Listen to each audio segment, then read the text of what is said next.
ఋతువు మహిమేమో విరితేనే జడివానై కురిసి తీయగా లతలు పెనవేయ మై మరిచి మురిసేను తరువు హాయిగా రాచిలక పాడగా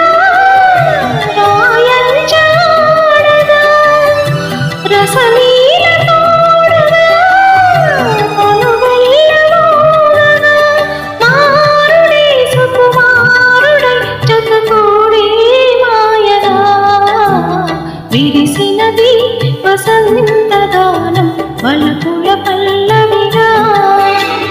విరిసినది వసంత